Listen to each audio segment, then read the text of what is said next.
I was only in third grade, so I'm not really, I don't quite remember what they were saying. Also, I think they were speaking Cantonese, but basically saying like, where's the money? Me and my two sisters, we were handcuffed together. I was basically watching my mom get beat with a gun at gunpoint. I remember the guy was asking, is there anyone else in this house? We had one more sister in the house. By that time, I think my older sister told her friend on AOL chat, like, call the police, we're getting robbed. And she took the phone and she went to her closet to hide, and she called the police, and she basically saved us. I think now, that I'm a mom, and like if my daughters were to see me like that would break my heart. When you have kids, you think about life so much differently because it's really a scary place. Well, I love the San Gabriel Valley.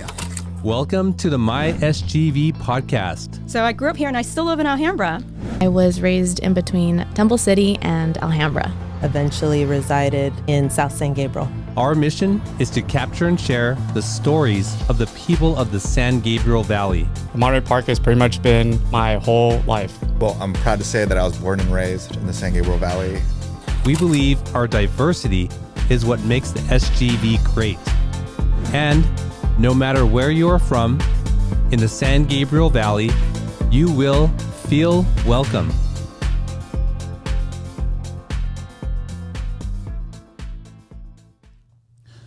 All right, SGVers, welcome back to another episode of the My SGV podcast. Thank you for tuning in. If you're new here, we bring you the stories of the people of the San Gabriel Valley. And if you are a returning listener, thank you so much for spending this time with us. We very much appreciate it. Oh, Karen, I'm so glad we got to connect, and I'm so glad I got to share with you like my own experience coming to your restaurant with my father. And I didn't even realize how much that was meaningful to me, and until I was sharing it with you. Meeting you at your restaurant and seeing like the person responsible or your family responsible for all this was truly a blessing, and I'm very glad that you're here today. Thank you. Thanks for having me. So one of the funnier things from our conversations was I was like, oh, what if I asked you something about vegan or like vegetarian, and you're like, dude, we're freaking barbecue. I was like, but we do have vegan and vegetarian options though. Right, but it never struck me. I was like, of course, your barbecue spot, right? Like vegetarians are not gonna like seek you out, so to speak. Yeah. So anyway, but before that, we're gonna get into your story. Thank you to Paris Baguette for sponsoring the delicious pastries each and every week for our guests. If you haven't already, go check them out in the city of San Gabriel. I know that there's a lot of Paris Baguettes, but particularly the one in San Gabriel has been sponsoring us and supporting us for many years now. So go say hi to Jason and Joanna for us. She grew up in the San Gabriel Valley with three sisters in a family where one place quietly shaped everything. It put food on the table, brought people together, and demanded so much from her dad that he was not always around in the way a child wants. Back then, she only felt the absence. Later, she understood the sacrifice, the long hours, the determination it took to build something the community would claim as its own. She built her own path first, in events and hospitality, then a decade in corporate role while raising two daughters. But when her dad started talking about retiring, it pulled her back to the legacy she grew up around. He tried to protect her from the stress of the world he knew because he knew how hard it would be. But it only deepened her respect and made her want to carry the Sam Wu legacy forward. Please welcome Cheung Lee. Karen, welcome to the show. Thank you. Thanks for having me. Yeah. I'm glad. I'm really glad that you're here. Yeah.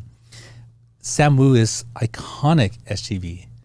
And when I said that to you, I was like, I really hope that you know that and understand that. Like, do you know that it is? Growing up, not really, but recently starting social media and just how much the following and what people have been saying about Sam Wu has been showing me that it's like a huge nostalgic place for people. It's iconic. People have amazing memories of their families. So yeah, that it just shows that it means so much to me. Yeah, for sure. Well, Karen, this is called the My SGV podcast. What's your connection to the San Gabriel Valley?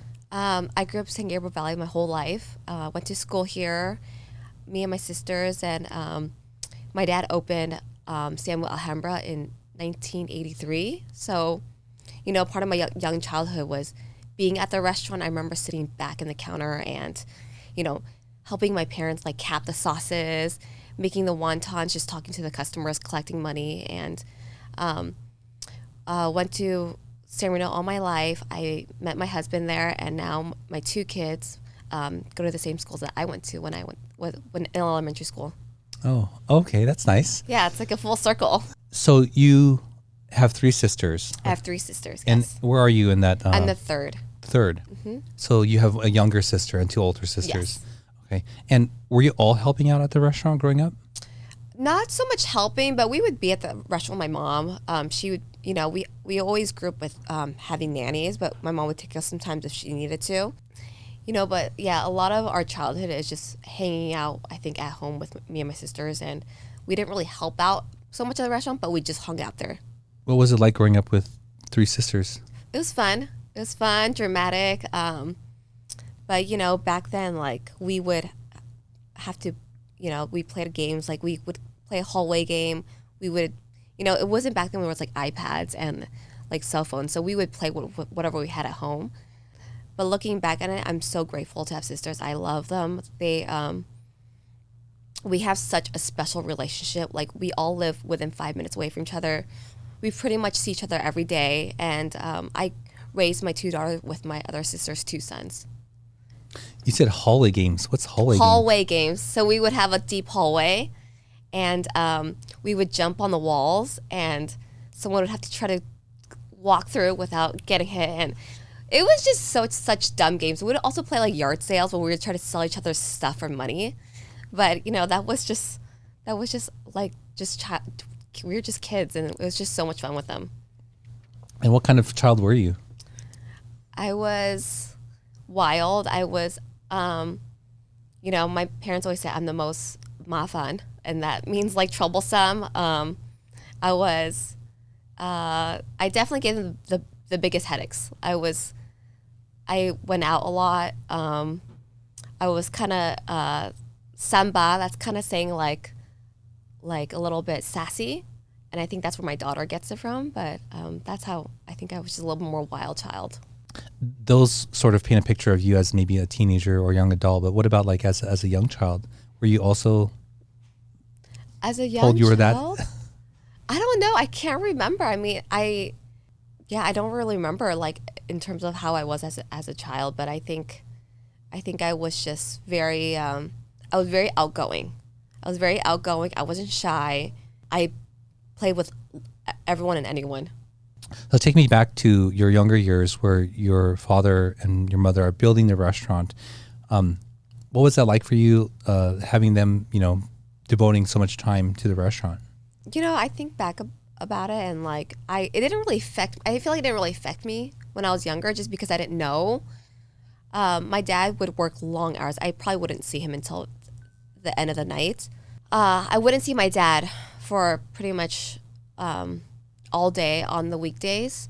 And I remember him at night. He would come home every day, and he brings home wonton noodles with tasyu, and he always had this routine of putting the soup in the pot. He'll lay out his noodles on a paper towel. He'll go shower, and then I remember while he's showering, I was sometimes sneak a barbecue pork, and he'll come down, crack open a Budweiser, and he eats his noodles, and sometimes I'll just like hang out with him. But that was always really late at night, and that's my memory of him. And what I do really remember about my childhood is every Sunday he made it really important to do Sunday lunches and Sunday dinners as a family, and we always ate out. We didn't have home cooked meals on weekends. It was always eating out. Really? Yeah. And where would you go? So many places. I mean, they're all like really close now. The one place that's still open is Lou's Garden. But we always have like a rotation of places we would go as a family. What did that conversation look like, or did one person always decide? It was always kind of like, as kids, it's like, oh, what do you guys want to eat? But we always had, it was always Chinese food, because my parents, that's what they liked. But that was the one of the things that will always be my stick to me. And as we were growing up, we'd always kind of bring, like, we would take turns bringing our friends too. If we had sleepovers, like the next day they would come and have lunch with us. Oh, interesting. But actually, even to this day, we actually still do that sometimes. Sunday lunch. Sunday lunches, or now it's like either like one type of weekend dinner. But our family's so big now. We are a family of, I think, 17. It's so hard to get us together, but we try. Oh man, I'm just picturing, getting all of you into a place? Like who can It accommodate is so you? hard now. That now we have to ask restaurants like, do you have private rooms? But yeah, I mean, with 3 sisters and we all, 3 of us has kids. It's just, and now all the husbands. It's getting bigger and bigger. Sure. It sounds like that time with your dad. You said it's really late at night. Him coming home is a really good memory for you. Mm-hmm. What was mealtime like during the rest of the week? It was always with nannies. I nannies. remember, nannies would pick me up from school, take me to all my like extracurricular where it's like tutor or whatever, and then being at home. But nannies from the morning until after school. Wow. And then on Saturdays too. Saturdays, I think my Saturdays when I was young child, I don't remember, but like middle school, it was Chinese school. And I think by then, my mom was still working, but we would hang out with our friends. And your mom worked in the restaurant? My mom worked in the restaurant, yes. She was at the cashier at Alhambra. That sounds challenging, like to not have your parents around for so long. Yeah. And yeah, I know. I think about it, and I don't think it really affected me then. But, looking back, I see why now. But I think I was just so young that I just didn't really see like, oh, how come, mom and dad's not here? And I think maybe helping the fact that I had 3 other sisters that, with me, we didn't seem like we felt like we were missing something. Did you like your nannies? No, I think they quit sometimes because of me. Oh, really? Yes. Oh, tell me about it. Tell me a story. Why? I made one cry before, and I don't really remember why, but I just remember making her cry. How old were you? I think I was in elementary school. I don't know what age, but I was not a nice little girl. You made her cry. Yes. Do you remember how? No, I do not, but I remember she quit because of me. Well, that I think says more about her than it does you. Yeah, maybe. Yeah. Because you're an 8-year-old. Yes. Right? And an adult should be able to handle that. Yeah. Interesting. Yeah. So you never liked your nannies? I mean, I think too, it's just when you're young, like, and we didn't get English speaking nannies, we got Chinese nannies because my parents, they don't know how to speak English, so they would get Chinese nannies. And when you're younger, it's like the language barrier, and also they're probably not as fun from what I remember. I remember them being kind of older, because they had to cook for us too. Did they have to discipline you also? I don't remember them disciplining me. Maybe you're like undisciplinable. Maybe. Wow. Did you were you told you had to respect them and listen to them, or? I don't think so, no. So these nannies raised you, like you and your sisters? Pretty much. I wouldn't say raised. I think it's more like kind of like chauffeuring us around and like kind of just taking care of us. But they didn't like do homework with us. We also had tutors too. So I think growing up we had a lot of help from not from my parents. So nannies, tutors. Who did you go to when you experienced something confusing or frustrating or scary in life at that young age? No one. And I think that back then it wasn't like that. Like, we grew up in such a traditional household that we didn't have really anyone to talk to, and we didn't have these discussions with my parents, like if we felt scared or like even like today, like even now, like when my daughters come home from school, we talk about their day and like if anyone was mean to them or what they learned, and we didn't have that growing up with my parents. Dang. Yeah. That's like a daily need. Yeah, I mean, I think so. I think maybe it did affect me. I don't know, but I see that's why I think it's so important for me to be the mom I am now to my daughters, because I think it's what I miss with my mom and my dad. During that time, let's say, high school or whatnot, did your friend group know your family owned this restaurant? They did. And I think even when we were older, like, people would say, I love Samu, but it wasn't a huge thing yet. I don't think it was that big until maybe when I was in college. I think the food scene is so different now. And back then it's like we didn't really eat that much too. And also like we didn't really go out as much with friends. We mainly had a lot of boba. but we wouldn't go to like restaurants. I for sure didn't have an awareness of what restaurant was hot or popular when I was younger, but it was always packed. I used to go to the one on Garvey in Monterey Park, Samu. Glass windows. I don't know if you remember, but I used to go there. It was almost across the street from Mandarin Noodle. Yeah. Right? Yes. So my dad used to go there because we used to go to Pirates Cove, which is like a arcade around the way, close to there. And then the one on 6th Street. And then when the one on Focus Plaza opened downstairs, that was packed. But it was, now I'm like, it was always packed with like Chinese people who didn't speak English. Yeah. But with English? Oh, yes. Who didn't speak English. Yes. Right? And I just didn't have an awareness of it. Yeah. But that was like always your crowd. And then once in a while I would see some non-Chinese in there. And I was like, oh, okay, like they're coming to check it out. I mean, it's still like that today. You get a little bit more, but it's mainly Chinese-speaking people still, our customers. But isn't that the sign of like there's even stuff on social media that says like this is how you know the place is legit, right? Yes. Yes. So your friends knew that your family owned this restaurant. Did you ever consider or think about like you would want to enter, follow your parents' footsteps and take over? No, not at that age. I just want to party. No, that was never once like my thought, or like what I wanted to do was never my thoughts in high school. Okay. And you went to San Marino High School? Yes. Okay, and what was that like for you?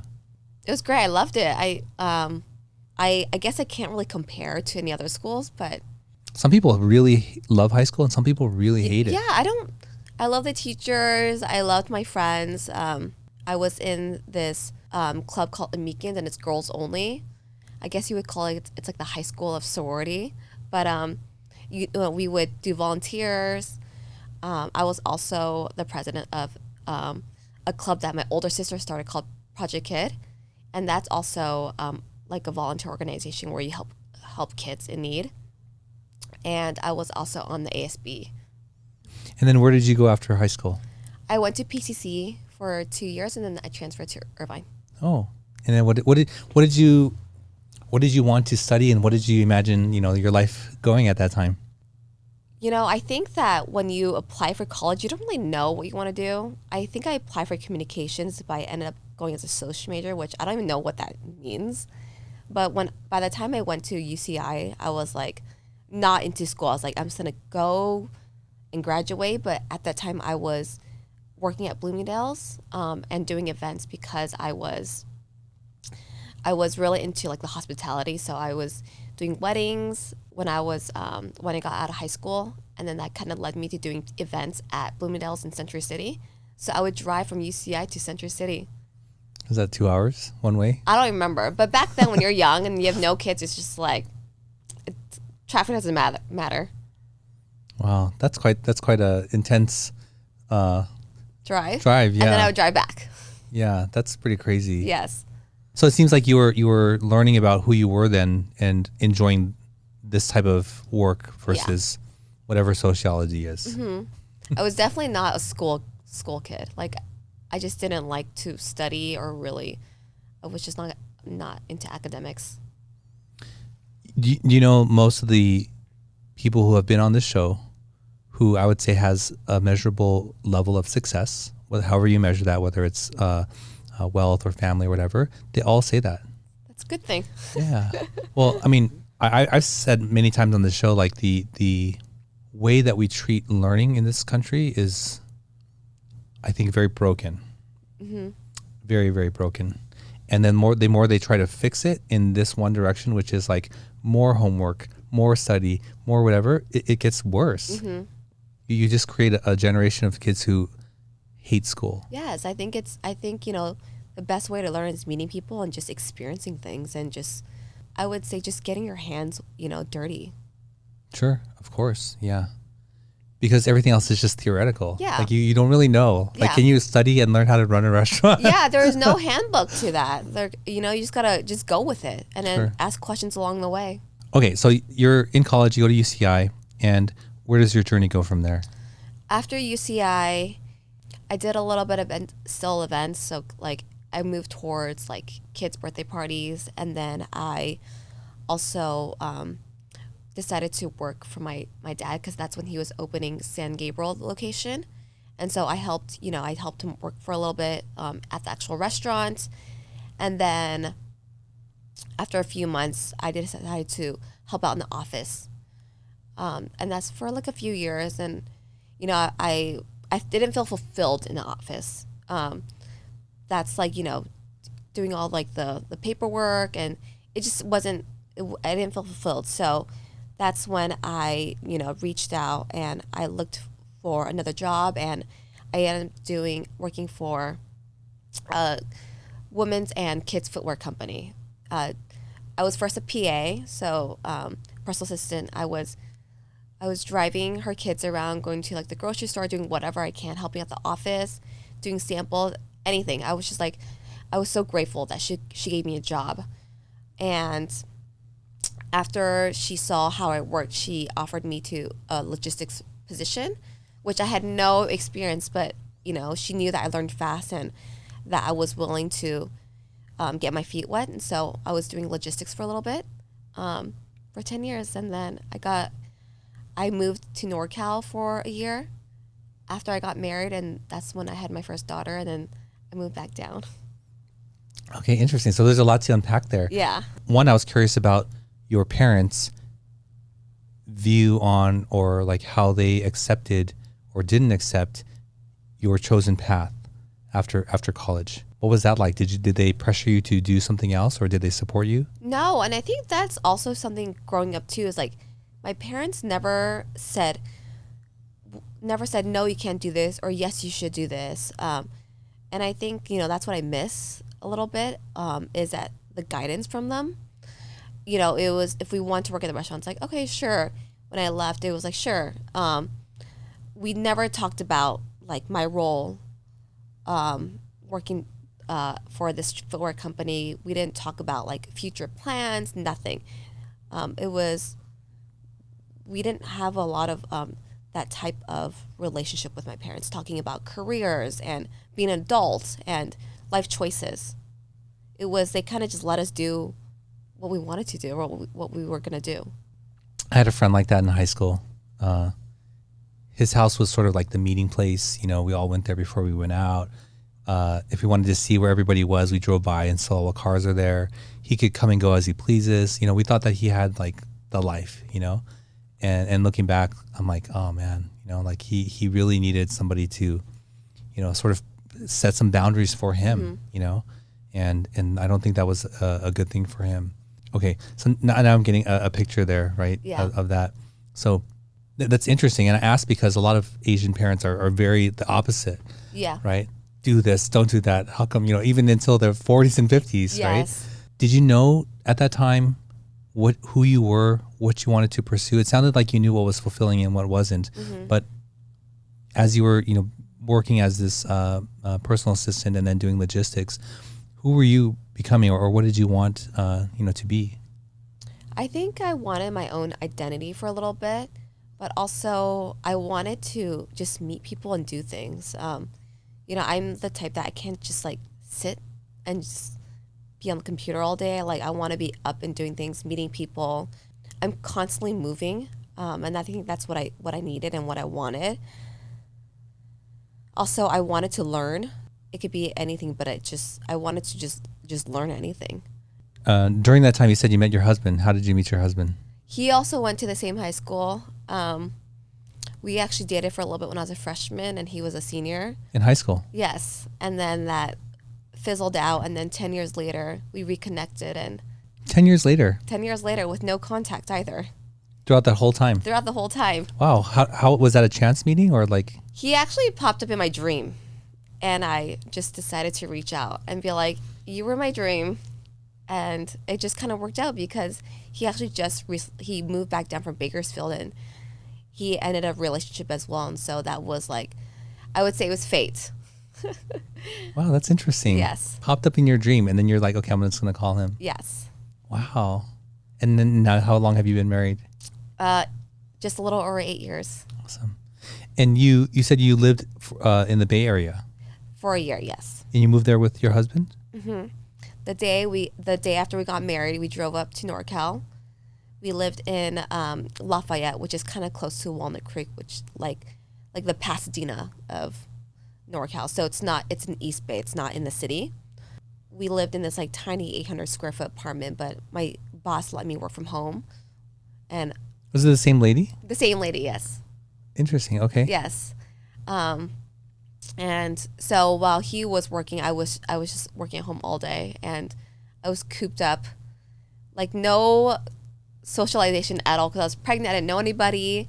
I also had 2 senior citizen dogs, and so that was for a whole year. And then we had my daughter there, and then I realized how much I needed to go back home with my family and the help, and so I moved back down with with our daughter for a little bit, and then he came back down maybe like 6 months later.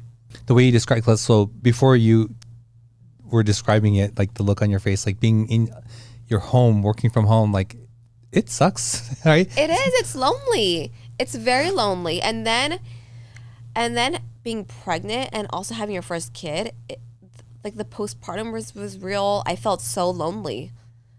Even though I physically was not lonely, I felt alone. So I want to ask you this because I've asked every female guest who has mentioned postpartum sadness. Did they give you oxytocin to induce the labor? I think so. Yes, because my water broke the first time. From what I understand, and I say this mostly for the listening audience, right? Like that's an unnatural thing for them to give you oxytocin. And what it does is so now your body is supposed to, like, I'm not a female, this is just what I understand, but I feel bad for so many women who experience this. If they give you oxytocin, now your body naturally downregulates the production of it. So you experience more depression or more sadness than you normally would have after pregnancy. At worst, it's depression. I mean, at best, it may be depression. At worst, it's like a complete rejection of your child. Oh, yes, I've heard of that, yes. Yeah. Yeah.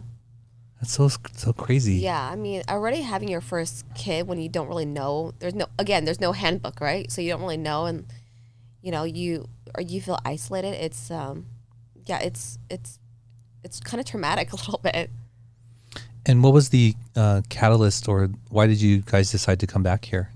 My husband can see how upset I was, and I was just not happy, especially raising a baby. You kind of need that support system, and I needed to be around people. I'm such a people person. I need people around me, and both our families was here, my sisters, and I think raising kids, like you need a support group. Sure. Well, Karen, we ask each guest to bring something with them. What did you bring with you today? Well, I brought, these are actually frames. You can show this camera here. Okay, so. And then describe it so the listening audience who can't see. So these are framed pictures.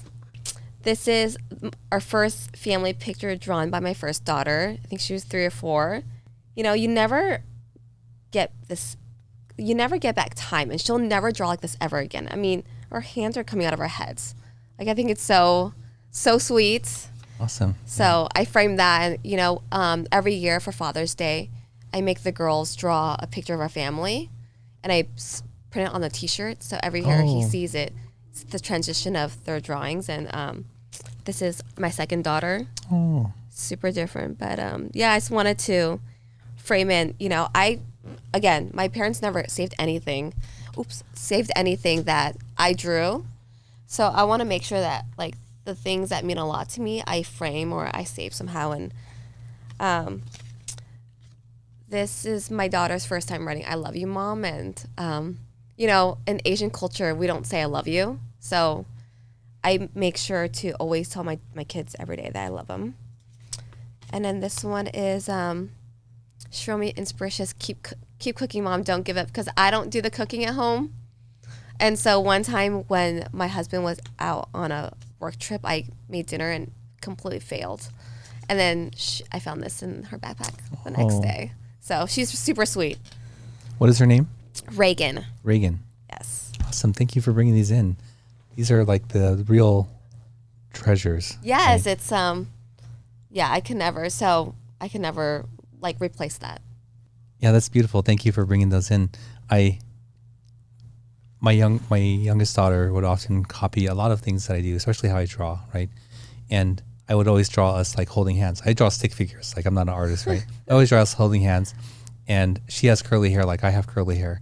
So she would, just make squirrels like this on the head, and it's so cute, but it's hard to draw curly hair. Yes.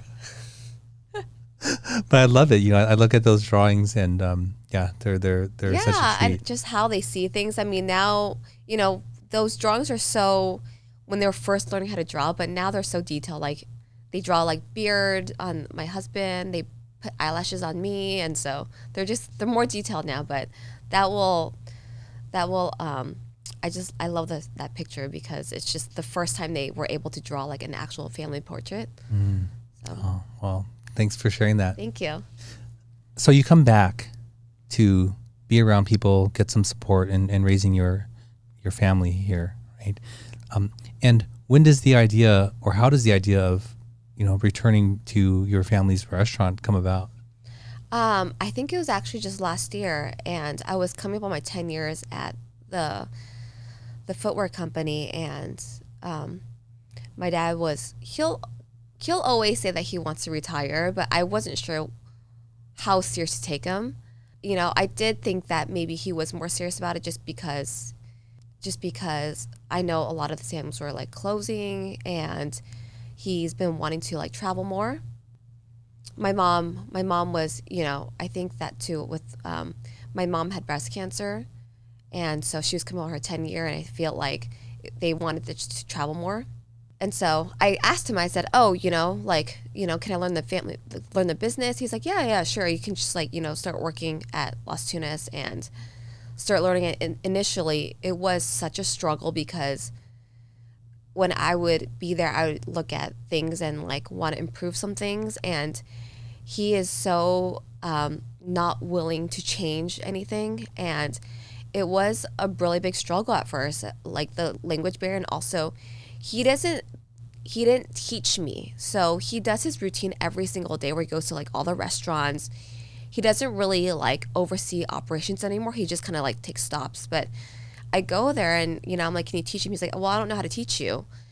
And so I had to basically learn myself. And then, I wanted, there was a lot of times where we would get into these arguments because I just felt like I wasn't being heard from him. And he was just like, he didn't want to spend any money on this, or he didn't want to improve this. Just because he's running things that he's comfortable with, and he doesn't change. It's been a struggle a little bit. It's been getting better, and for me, a part of it is being patient, just learning how it is right now. How much of your relationship, or maybe lack of relationship growing up, affects that ability for you to communicate now? A lot. The language barrier. My dad, even though has multiple businesses here, has lived here for so long, he still doesn't really know English. And my Chinese isn't that great. It's conversational, but I can't really speak to him in terms of how I feel. Can't talk really about even the business with him too, because my Chinese isn't that great. But I think a lot of it is the relationship that we had growing up. We didn't have that where he can teach me, or that he wants to give me the time to teach me. He's just kind of busy all the time. He's like, oh, just ask this person. But he's never once really guiding me through the process and be like, here, let me take the time. Let me show you how to do this. This is why I do this. It's more just well, this is just how it's been done for so long. And I think part of it is, growing up, he wasn't I wouldn't say he doesn't know how to be a dad, but he definitely knows how to be a business owner more. That sounds like a reopening of really the same wound. I know. I feel like this is therapy a little bit for me. The wound of hey, I need you to be here. Yeah. I need you to see me. I also feel too, in the Asian culture, they're just not emotional, or we don't talk about feelings. That was just just not used to it. And talking about or guiding me, there was no guidance at all my whole childhood. Forgive me, I hear this often, this Asian culture excuse, right? Sure, it's a way to understand, but it's not okay. It's not okay because Asian, Mexican, white, we're human, and we need the same things. Yeah. Right? Asian doesn't mean like, oh, you're impervious to needing your father there. So I think they show love, by working hard and like making money and making sure that we have a great life, but now I look back on it, it's like, being parents is like guiding your kids, showing them that they feel safe and like loved, and being able to help them and guide them through life. I'm guilty of being a poor father in that sense. I remember oftentimes my wife getting me to a place to think about like what is important, and I would always revert to those things, right? And she's like, you're gonna miss it. You're gonna miss all the things because you're focusing on this. I remember I did an exercise thinking about my own father and thinking about like what are all those meaningful things that really matter to me and touched my heart, and every single one had nothing to do with money. Nothing. And I was like, he could have done all that with being poor. I was like, I feel so horrible, thinking like men are incorrectly taught that this is what makes you a good father. And it's so wrong. It's so wrong, So I hope that however your relationship is now, that somehow either that he can give that to you, or you can be free to know that, it's not your fault. Yeah. What you were saying, that's complete opposite from what I grew up. I feel like money was how my dad showed love. So, our birthdays, I remember he would bring home these like those like giant stuffed animal dogs, or, we would go on vacations. Like he would take us on vacations growing up. I think money was how he showed us he loved us. And, I look back and I'm so grateful for the lifestyle that we have. I think that I wouldn't be where I am, me and all my sisters and, and my kids too. My kids got to experience amazing, amazing vacations because of my parents. But, I think that what he lacked was definitely, the love, and also being able just to have conversations like with the daughters. Do your sisters also long for that, or miss that, or want that? I don't know. I definitely am the most of like emotional daughter, I think. But I definitely long for that. There's times where I wish that I can tell him how I feel. So I remember that I couldn't tell him how frustrated I was about the business.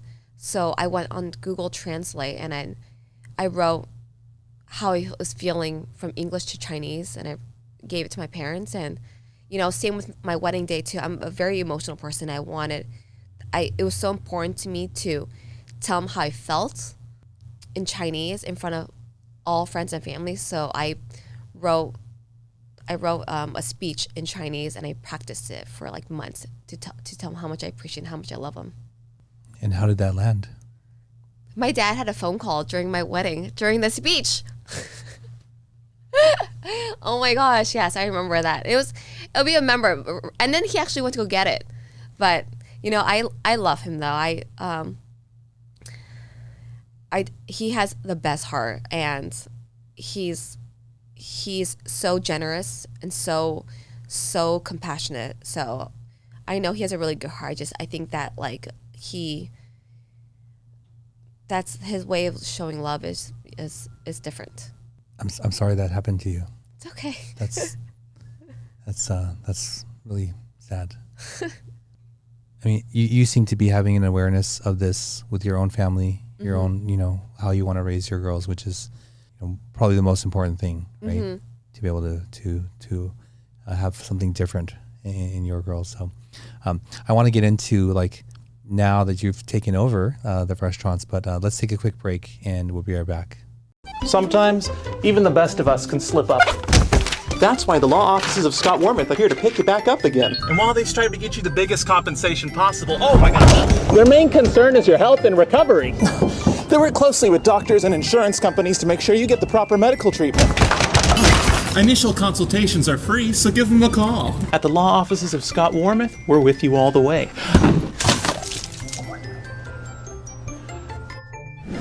I'm Scott Warmoth. We've been fighting for your rights for more than 40 years. All right, we're back with Karen.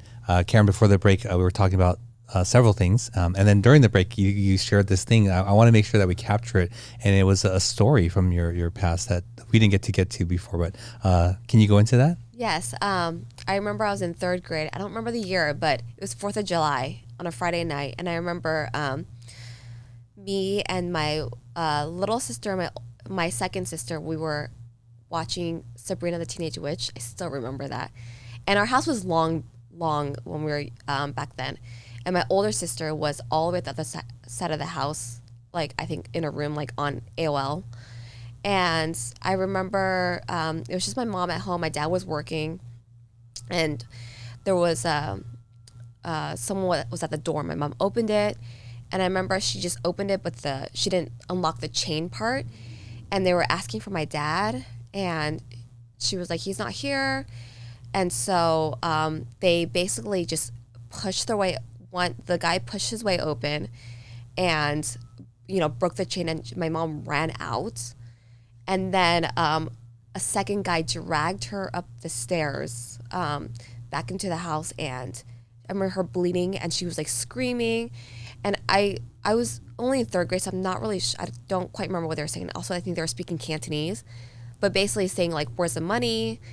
And I remember me and my two sisters, we were handcuffed together, and we were watching my mom.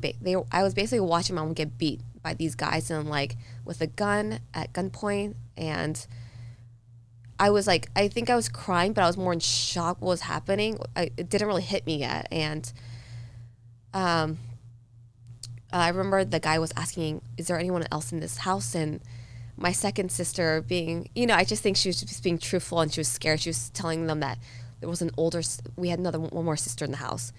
And so he made her follow him and take her to my sister. And by that time, I think my older sister told her friend on AOL chat, like, "Call the police, we're getting robbed." And she took the phone, and she went to her closet to hide, and she called the police. And she basically saved us. But even while we were waiting for the police,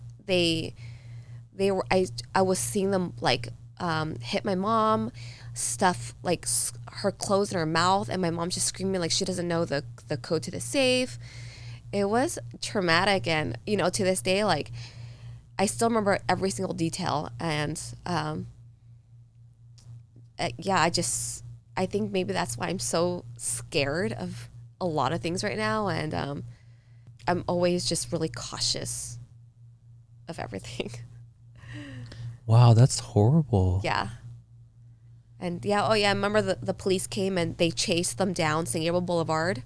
They had to find the gun. And, I just remember them like trying to take off the handcuffs on us. And I remember my sister, and a few years later, she said she went to court to like having to, testify. And those are the main details I remember. But just as a kid, I just remember seeing what they did to my mom.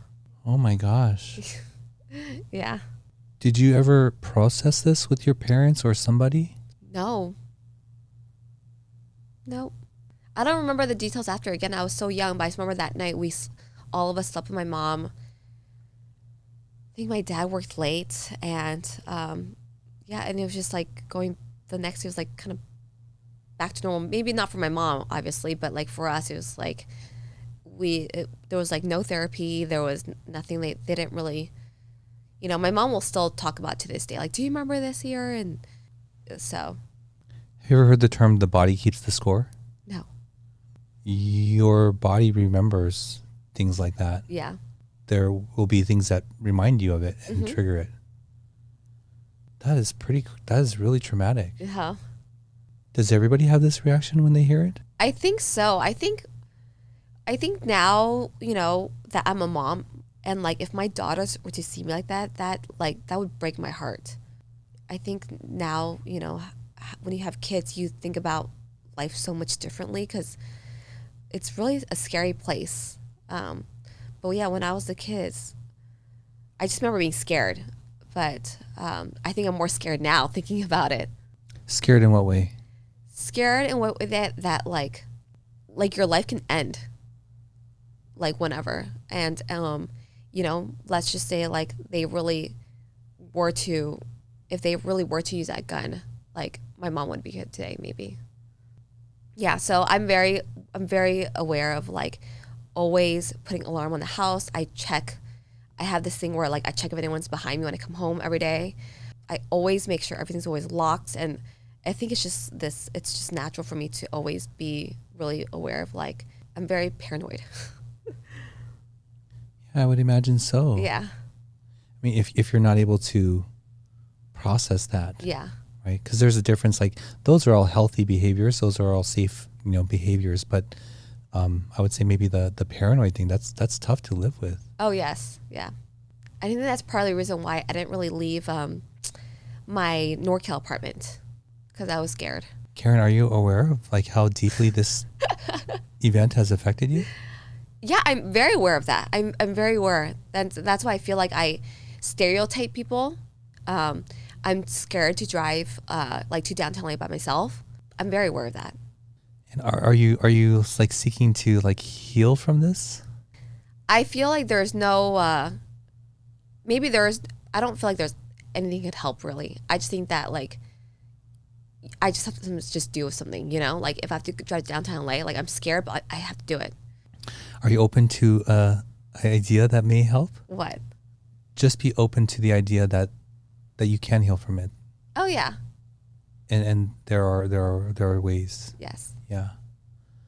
Wow, I'm so sorry that happened to you and your family. Yeah, I know, but it's something that I'll always remember too. Well, it's sort of hard to transition into something so trivial after that. You know, that's such a powerful story, and I would say central to who you are. You know, like how could we not get that, you know, story from you? Yeah. Wow, thank you for being so vulnerable and sharing that with us too. And I do hope that you do find some healing from that. Thank you. So not to make light of that story, but I do want to get into what you're doing now, right? So there's been some challenges. You've decided to take over. Your dad's maybe like stuck in the 80s with his ideas, and there's this communication barrier. But I see you like full steam ahead. I see you like, as soon as I was seeing Sam Wu on social media, I was like, yes, finally they've caught on to this, and you are the person behind that. So talk to me about your thoughts, your ideas. You know, what are you doing with Sam Wu? So again, like I said, if I couldn't change something at the restaurant just because my dad is still running the business, then I'm gonna do something that he doesn't really do. So it's social media. I'm like, I'm gonna do this. So I created the social media, and it's a lot of work, by the way. I just wanted to create cool content, and part of it was the experience of customers. And so I want to just post like things about like, you know, promotions, like our Thanksgiving turkeys. Even like last year when we had the turkeys, I even print out like a note that says like how to reheat it, a little thank you, little note to all the customers. And I wanted to post just kind of behind the scenes, food. It slowly just got a following. I started getting some, you know, people contacting me to like collab, and that kind of started a following too. But it was more just like the behind the scenes, like how we roast our ducks and our barbecue pork, and even seeing when people start commenting like, I love Samu, and I'm like, these are strangers I don't even know, and they would say like, you know, I used to go there with all my family, and like it just means a lot to me. And the fact that like what I'm doing is actually, you know, making an impact. Yeah. And then I show my dad, and he was like, those are really good photos. And you know, he's so not tech savvy at all. And so I'll show him like videos, and you know, I remember Roy Choi has this interview too, and I showed it to him, and he's just like, his reaction was just like, oh, okay, that's cool. Like, he doesn't know that realm. So I'm like, all right, I'll just take over social media just because like he can't tell me like what, like there's a wrong or a right way, you know? So. But you have ideas for the restaurant. You have ideas to change it or improve it and all that. I do. And I think part of it is like the customer service, and you know, a lot of it is like freshening it up and like how to keep the charm of Samu, but how to modernize a little bit and, you know, bring in the younger generation. If you go to 6th Street and Valley, it's so cool to be in there. It feels like you're kind of going back in time because it's just so old school and it hasn't changed.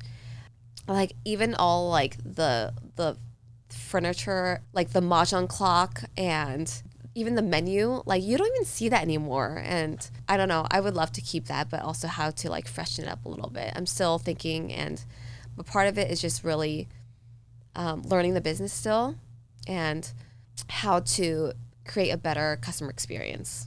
I don't know if you know, but it's like chaos sometimes in the to-go area. It's like everyone's yelling and you don't know where the line is, and you know the chefs don't speak English, and it's kind of chaotic sometimes. And so how do we better that? So remember I told you like the last time, part of the whole Samu takeout experience for me was like trying to fend off the people who try to get ahead of me because I don't speak Chinese. That happened to me the next day that I went there. So I mean, like, do you like that? I see it as like a workout of patience because they're just human, right? And like, okay, I get it. I don't take offense to it as I would have before. I don't like it. And so that's an opportunity for me to say like, hey, I was first. But actually there was no line there. Like I was just waiting there. No one was acknowledging me, but they were there. They weren't making eye contact. So I can't say anything. Yes. And then the guy walks in, he notices the same thing. And then he says something in Cantonese, and then boom, his order is off and going. Yeah. No problem. But when it used to be like crazy full takeout and I'm waiting, then I would say something, you know. It does get frustrating. I feel like the people that don't speak English, or like, and also too, if you don't speak Chinese, like you feel like everyone's just yelling at you all the time. And I'm just like, you know, I'll be working there and be like, I'm so sorry, like what can I get for you? And you know, it's like eye contact and like greeting people and like speaking in like a calmly manner is so important to me. And I think the first time experience going to a restaurant is, you know, it's gonna be something that you want to come back or you don't come back. The Samu in Focus Plaza that was underneath like the stairway right there, that one had the worst service. But I just kept going back. Like they would just like point to me and then just point me to sit me down like with their finger. They're still doing that. Like okay, and then they would sit me at a round table with like a family of 6 by myself because I would always go by myself. And I'm like, dude, like I want to sit on by myself, but whatever, right? So I would sit there. You know, the dishes would come out, or like if they came and I wasn't ready to order right away, they would walk away like frustrated. Yes, I still like that. Like our waiters, the wait staff at Las Tunas is so sweet, so good. But yeah, I think that's just what they're used to. Like they'll be helping a customer and then they'll see a customer come and be like, oh yeah, just sit right there. Or like, and I'm just like, can you first help the customer like right in front of you and then you go? So it's I don't know, maybe it's part of the experience. Maybe people like that. Well, Las Tunas is different. They're very different. Yes. Yeah. But that was sort of the charm for me, you know, like I was like, okay, I get it. Or bringing me my bill before my food came. I used to be offended by that, you know? Yeah. I was like, because in an American style restaurant, you get the bill afterwards, you ask for the bill, and it's part of that whole like, I was like, dude, I haven't even got my food yet, you know? Like, you want me out of here so bad? That's how it feel. But it's just how it is, you know? And now I see many Chinese restaurants, they bring the bill, but they cross out so they know what they've brought. Yeah. You know? Mm-hmm. So I was like, okay, like, you know, But maybe there's some educational part there too about why they're doing it, you know? Because at first it would feel very rushed, and I'm talking about like in 2006 or something. No, you know what? I think Asians don't like to wait. They don't like to wait, so it's like they don't want to ask for the bill. They want to already have it ready for them, like on table. Maybe that's why too. But I noticed that like just even in lines, like they just don't like to wait at all. Well, Karen, thank you for sharing all that with us and reminiscing back when I used to get beat up, I guess, going to take out. But we're going to move on to the final segment of the show where we get to learn where you like to eat in the San Gabriel Valley.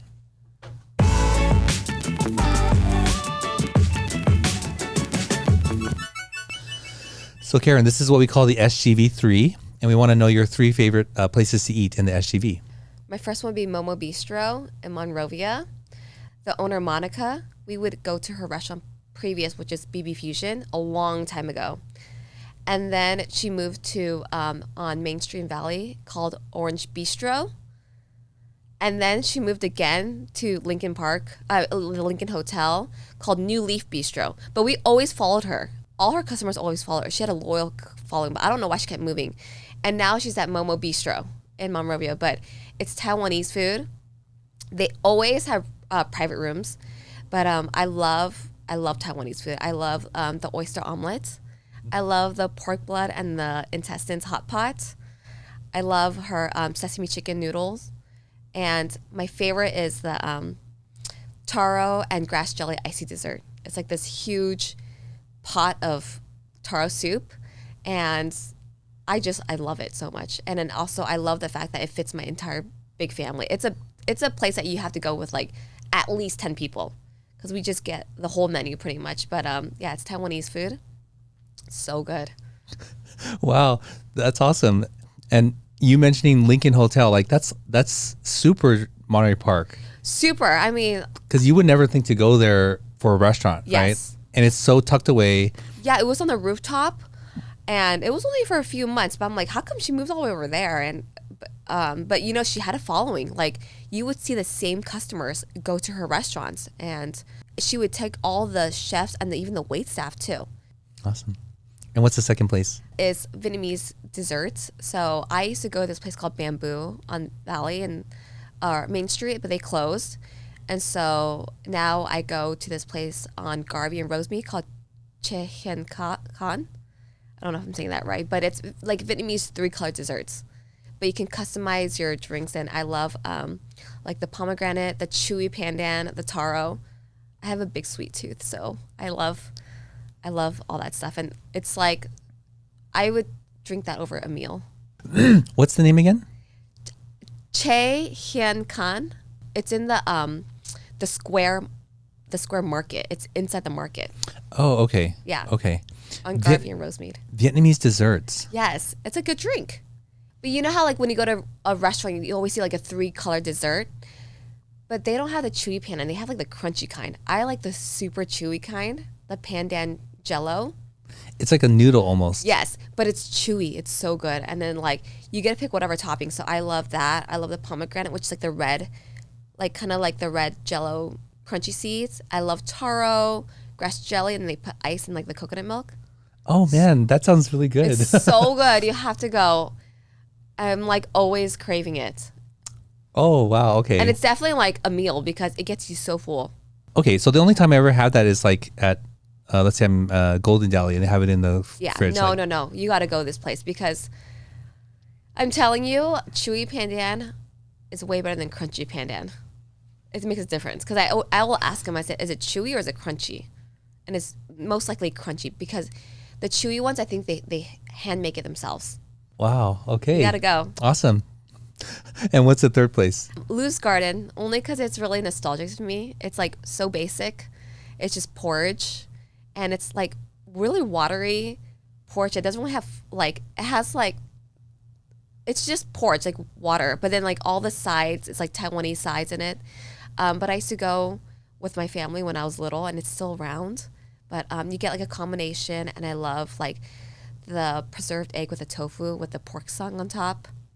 And they have like this gluten rice puff or like these little baby squids that I would eat it with. And yeah, it was just something that we went with my family. And awesome. Do you guys still go there? We do not. It's probably not big enough for all of us now. Wow, awesome. Thank you for sharing all those with us. I think you are one of the rare to share 3 very unique, never been shared before SGV3. Really? Yeah. Oh. Yeah. So that's sort of, I mean, I guess it's easy and it's hard to do. Some people, always have some sort of overlap, but I'm always aware, when they're brand new. So yes. And your excitement in sharing it is really cool. Oh my gosh, I can talk about sweet stuff all the time. Or like when I love food, but I do like simple. I think growing up in run a restaurant, sometimes I tend to go back to just something simple and like what I really like. Karen, thank you so much for coming here and sharing your story with us and being so vulnerable in that. I really appreciate it. People want to go check you out, try Samu or return or see you online. What's the best way to do it? I'm usually at the Alhambra Los Angeles location. And what's your social media handle? It's Sam_Wu BBQ. Awesome. Well, Karen, thank you again for being here. I appreciate it. Well, there you go. Another episode in the books. I was really excited to have one of the restaurants that was so meaningful to me in my childhood growing up here in the San Gabriel Valley to get their story, just learning the backstory of the restaurant and the family behind it, but then to sort of get the story of Karen, who is, going to take this on into the future.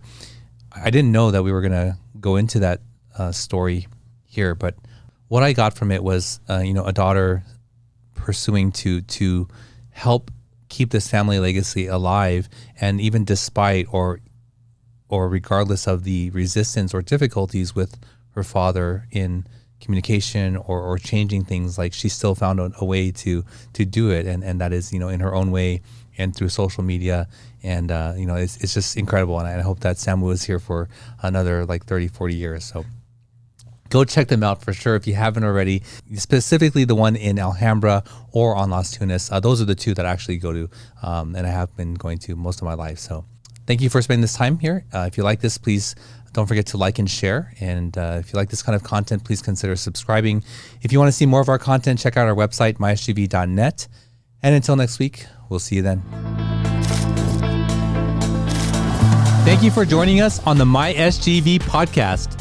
Check out more of our content on our website, mysgv.net. This show was produced by Scott Wormuth, directed by Russell Mano, edited by Victoria Allers, and original music by Yone OG. If you'd like to join us next week as we capture and share more stories from our diverse community, feel welcome. Nice mother. No, kind of mother.